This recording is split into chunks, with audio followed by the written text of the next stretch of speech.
Ok, lo primero que vamos a hacer es un ejercicio de descubriendo tu marca. ¿Listo? Mire, a mí me da mucho gusto ver a gente aquí pues que ya son mis alumnos, como Manuel, como Sócrates, que se ha venido a todos los cursos. ¿Cuántos años tiene Sócrates? 26. Qué maravilla de persona. Yo hubiese querido a los 26 años ir a todos los cursos que has ido tú, ¿no? La verdad es que uno avanza más rápido, ¿no? Hay gente que aunque vaya a todos no aprende un carajo, igual, ¿no? ¿Sí? Pero si eres inteligente, que sé que eres inteligente, wow, uno puede avanzar muy rápido. Porque hoy los entrenamientos son como mucho más prácticos. Antes eran como mucho bla, bla, bla, ¿no? Hoy son como, vamos al grano, ¿no? Yo tengo 15 diferentes entrenamientos. Ese es uno de 15.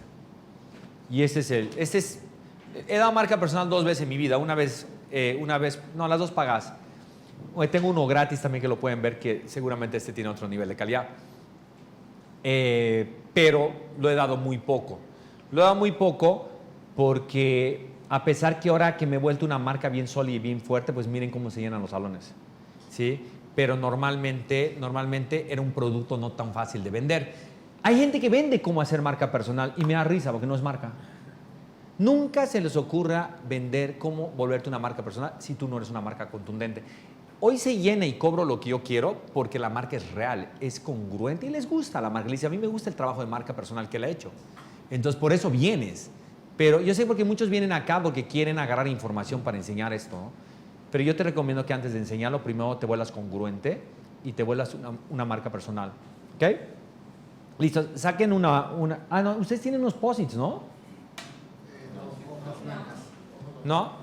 Jerry, ¿le dices a Gladys, por favor, que le dé un posit a cada persona? Entonces, vamos a hacer unos ejercicios y utilizo esto de los posits. Utilizo esto de los posits, ¿por qué? Porque esto te obliga a sintetizar. Somos buenísimos para echar rollo, ¿no? Echamos unos rollotes gigantes, ¿no? Entonces, les voy a dar un bloquecito de esto, ¿sí? Es más, yo les voy dividiendo esto. Mira, agarro unos cuantos aquí. Mira, ayúdenme así a repartir esto. Quédense con unos 10 cada uno. ¿Listo?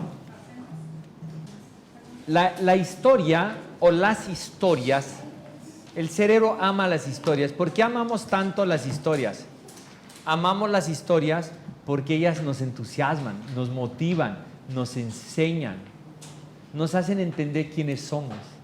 ¿No se acuerdan las historias cuando le decías a tu mamá, le decías, mamá, ¿cómo era tu papá? ¿Alguien no hizo esa pregunta nunca? Todos hicimos esa pregunta, ¿no? ¿Ok? Y tú estás esperando que te cuente una historia. Si no, ¿qué iba a hacer? Pues te contaba una historia. Imagínate cómo era mi papá cuando él iba a trabajar y me llevaba a trabajar, wow, entonces uno se siente todo emocionado porque te metes a la historia, porque cuando alguien te cuenta una historia empiezas a visualizar y cuando el cerebro empieza a visualizar empieza a creer. Si tú estás diciendo algo que la persona de enfrente no puede visualizar, la gente no puede creer, no se le arraiga en el cerebro, ¿ok? Las historias, las metáforas y los simbolismos son las 3 cosas más importantes que tienes que hacer para que tu marca, ¡pum!, se conecte durísimo, durísimo. ¿Ok? Apunten eso, por favor, porque yo sé que no se van a acordar en 15 minutos, ¿no? A ver, Manuel, ¿qué dije? ¿Cuáles 3? Las historias, las metáforas y las... Que la fregaban, pues no lo ayudes. Ya no iba a decirlo. Por eso apunten. ¿Listo? Metáforas, historias y simbolismos son las 3 cosas que ayudan a que tu marca se establezca profundamente en tu cerebro. ¿Listo? ¿Ok? Entonces, miren, cuando yo les digo apunten, no apunten en los post-its porque te los vas a acabar y no vas a usarlos para el ejercicio. Apúntalo en tu carpeta. ¿Listo? Entonces, es clave que entiendan esto. Las grandes marcas como Coca-Cola, Mickey Mouse, Nike, todas esas marcas han utilizado esto de forma metodológica o intuitivamente, o yo no sé qué. Pero todos de alguna forma han pasado por un proceso similar. Lo curioso es que el proceso más profundo de creación de marca nunca se ha vendido en un libro o se ha explicado en un curso para que te lo adoptes tú y te lo dueñes tú, pero funciona exactamente igual. Yo empecé con marcas de productos, luego marcas de servicio, luego con personajes de marca, luego brinqué y lo hice para un jugador de fútbol, para otro jugador de fútbol, funcionó, luego para un político, otro político, para un presidente de un país, funcionaba perfecto. Y luego cuando me cansé de trabajarle a toda esta gente, dije, ¿sabes qué? Ya se acabó, voy a usarlo para mí. Antes era muy difícil porque a pesar que tú podrías usar eso a favor tuyo, el problema es que necesitabas a fuerza salir en Televisa, salir en Siempre en Domingo, yo no sé qué tanta mierda. ¿Sí? Hoy no, tú tienes la herramienta en tu celular. El Instagram, el YouTube y el Facebook. Esas son las 3 herramientas claves. Entonces, como resumen, necesitas hacer 3 cosas: contar historias, contar metáforas, ¿sí? Comunicar códigos y símbolos a través del Instagram, el YouTube y el Facebook. Así de sencillo. Ese es, digamos, el macro. Ahora yo les voy diciendo cómo lo vamos a hacer. ¿Listo? Bueno, ¿cuál fue la primera historia? La primera historia sobre la faz de la tierra. La primera que se contaba, porque si no contabas eso, te llevaba la tiznada. Con micrófono. ¿Alguien sabe? Brian. ¿La de Jesús? Compadre, ¿de qué año es Jesús?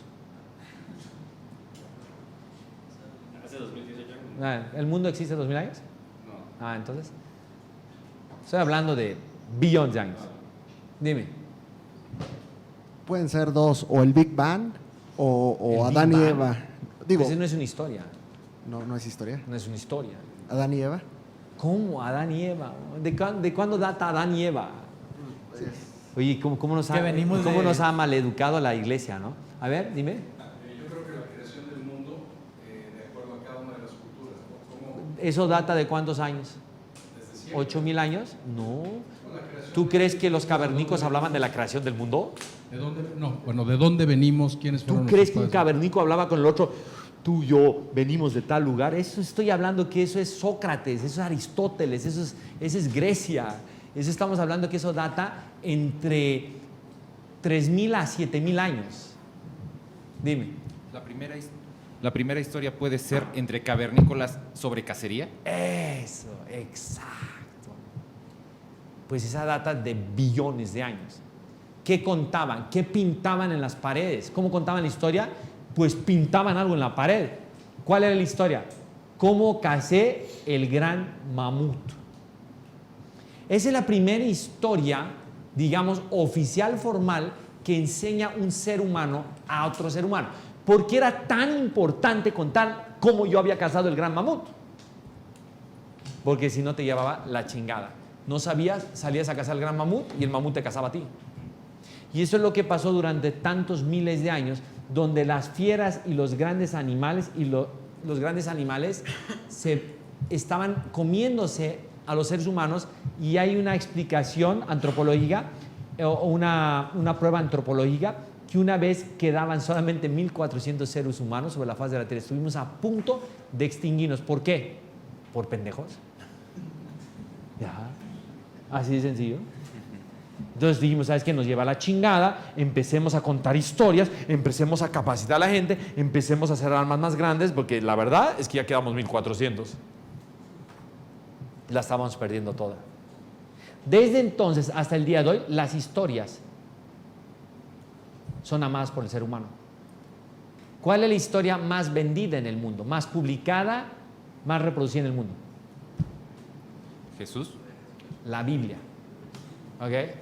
¿Listo? Perfecto. Entonces ya entienden que uno también, ¿sí? A través de la Biblia, uno aprende a sobrevivir.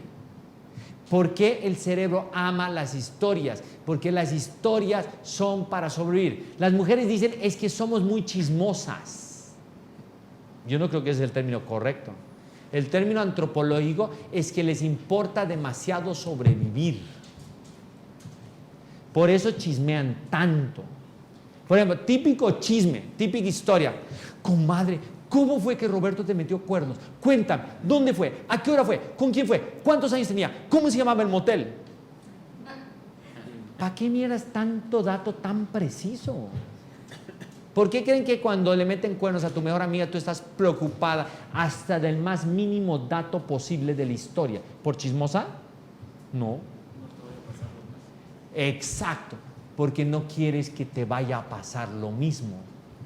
Y por eso tú te esfuerzas tanto en sacar información, porque las historias son el instrumento más útil para el ser humano para sobrevivir. ¿Listo? Primera gran conclusión de este taller, señores. Si no sabes contar historias, estás jodido. Te va a chingar el mamut. Así de sencillo. ¿Ok? Lo segundo que les voy a decir es que para tener grandes historias, tú tienes que tener varios requisitos. Entre ellos, debe ser un tipo con léxico, con sentido común, con capacidades de comunicación, con bagaje en la vida, con años. Obviamente las historias de un viejo de 65 años siempre serán mejores que las historias de un tipo de 26. No significa que por eso el de 65 tiene la mejor historia. Pero normalmente eso pasa. Se necesitan años, se necesitan canas para volverte un gran contador de historias. Eso se llama storytelling y ustedes tienen que aprender a hacer storytelling. Acuérdense que yo al final del día, un día fui publicista, escribía las historias de la publicidad. Uno como publicista aprende a escribir, a pesar de que nunca fui tan bueno para escribir, o trabajaba con creativos que me las escribían, pero tenía mucha creatividad. Si tú no tienes mucha creatividad, estás jodido. Porque tú puedes tener la historia, pero no vas a saber cómo contarla. Tienes que ser creativo y tienes que ser carismático para contar la historia. Tú puedes tener la mejor historia del mundo, pero la cuenta es tan aburrida que nadie quiere saberla. ¿Listo? Entonces, quiero que entiendan que científicamente no existe una marca personal fuerte en el mundo que no esté acompañado de una gran historia. Listo, a ver, cuéntenme ustedes la historia que sabes de Gaudí. ¿Cómo se murió Gaudí? Eso es lo que les digo, señores, tienen que leer. En serio, muchas veces me he dado cuenta que la gente cree que el éxito es simplemente por suerte, ¿no? No, señores, uno tiene que estudiar demasiado, uno tiene que leer demasiado, uno tiene que ser demasiado culto, uno necesita base de datos. Porque la base de datos no es lo que te hace inteligente. ¿Sabes lo que te hace inteligente? El poder conectar base de datos 1 con 2, con 3, con 4. Pero si no tienes base de datos, no pasa nada. Pero ¿cuánta gente tiene tanta base de datos y no logra nada tampoco en la vida? Que Letoli no logra nada. Pero tienes que tener base de datos. ¿Y vas a decirme tú? Preguntabas por Gaudí. Sí. Preguntabas por Gaudí, atropellado por un tranvía, ¿no? Exacto. Esa es la única historia famosa de Gaudí. La única. La única. ¿Sí? Así de sencillo. Que murió atropellado. Ah, muy interesante la historia. Pues no. Pero es la mejor que tenía el Señor. Y el mundo se dedicó a contarla y la gente la sabe. ¿Ok? ¿Quién se sabe una historia relevante, ¿sí?, de Steve Jobs? Dime en el micrófono. No, ese no te va a alcanzar, ni esa es la atrás. Que no se graduó.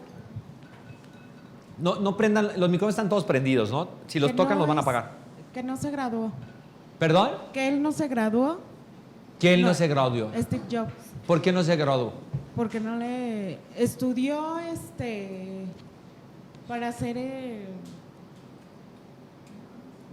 no recuerdo el nombre, pero ¿Tipografía? ajá.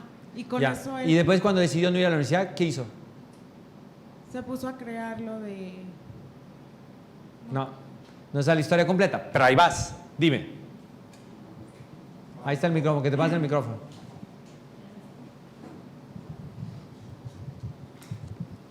Cuando en la presentación que iba a hacer, que iban a presentar la computadora, él quería que dijera hola.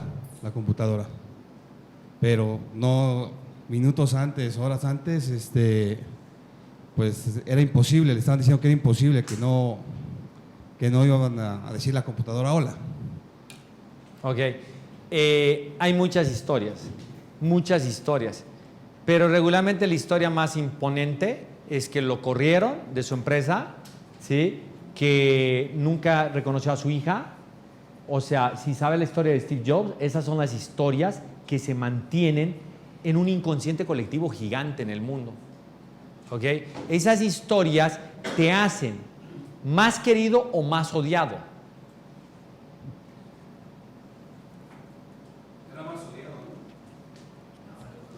Yo creo que Steve Jobs era muy querido y cuando las historias después de su muerte empezaron a salir, dejó de ser tan querido como era, o dejó de ser admirado tan fuertemente como era. Por eso es que cuando quieres ser una marca personal, preocúpate de contar grandes historias que demuestren la calidad humana que tienes y no la mierda de persona que eres. Así de sencillo. ¿Por qué es tan difícil contar una gran historia de uno? ¿Por qué técnicamente es difícil si no debería ser difícil?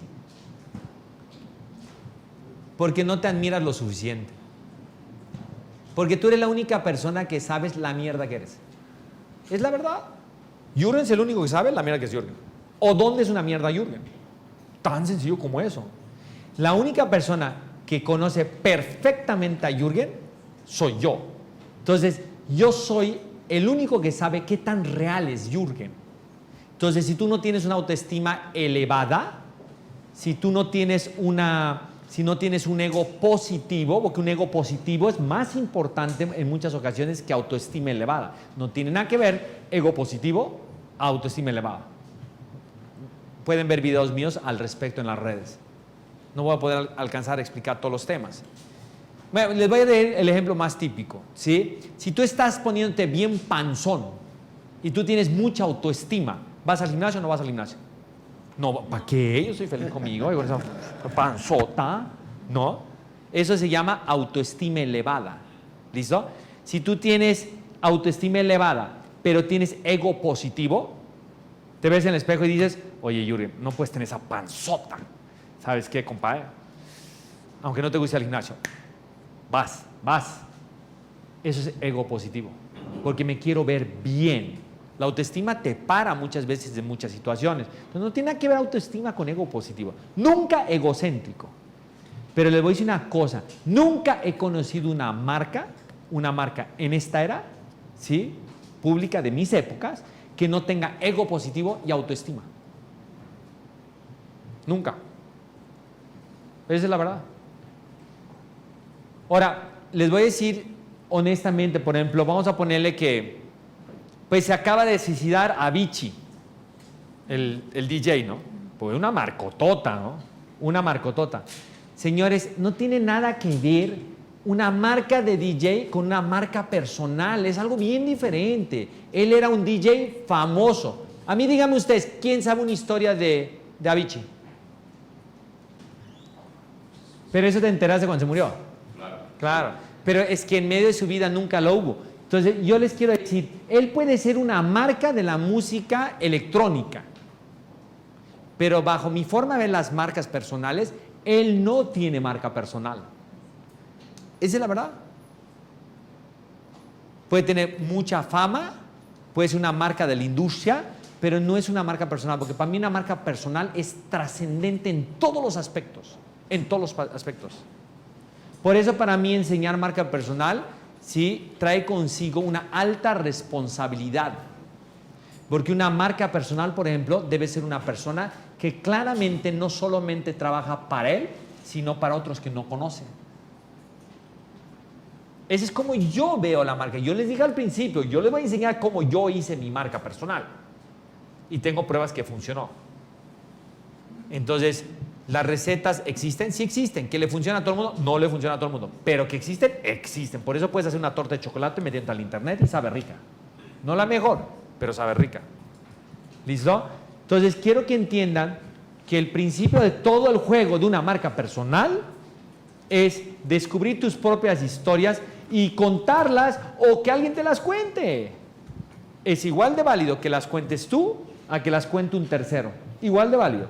Pero si cuentan la historia los dos, mejor todavía. Más poderoso. ¿Quién se sabe aquí? Levante la mano. ¿Quién se sabe aquí la historia de mis calcetines púrpura? Levante la mano. ¿Ya? De eso se trata. Si no levantara la mano nadie, estaría jodido. Significara que la conté mal. Pero la conté bien. Y además soy totalmente congruente con eso. Porque si yo viniera hoy y no trajera calcetines púrpuras, entonces estaría jodido. Pero van a decir, sí, se las pone para ir al curso. ¿Sabes que eso de los calcetines púrpuras se ha vuelto tan chistoso? Cuando yo camino por los aeropuertos, la gente me mira la cara, me reconoce y me mira los calcetines. Yo me doy cuenta que saben quién soy por los calcetines. Es tan chistoso que muchas veces me pongo zapato bajo y me pongo el calcetín chiquito que no se ve. Y la gente dice, no traes calcetines púrpuras. No es cierto. Y me quito el zapato y ahí está el calcetín púrpura. Porque los tengo en todos los tamaños. Estos son largos, pero también los tengo los chiquitos que no se ven. Pero es que no me los quito. Cuando uno tiene una historia, una creencia historia, y uno se vuelve congruente con su historia, uno sueña, y un día en mi familia estaba toda la familia, y lo repito constantemente, el día que me muera, por favor, no me vayan a enterrar sin estar vestido de negro y con los calcetines púrpuras sin zapato.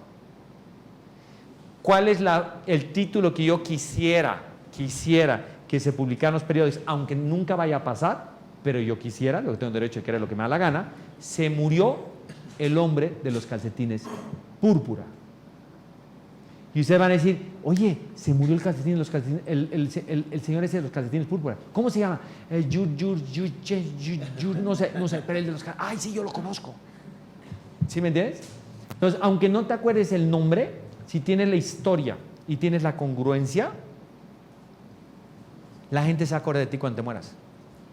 Por eso les digo, yo diría, no vaya a ser que se tiren toda mi familia y me pongan con zapatos, calcetines negros y con camisita blanca y corbata negra como mi mamá quisiera vestirme, ¿no? ¿Sí?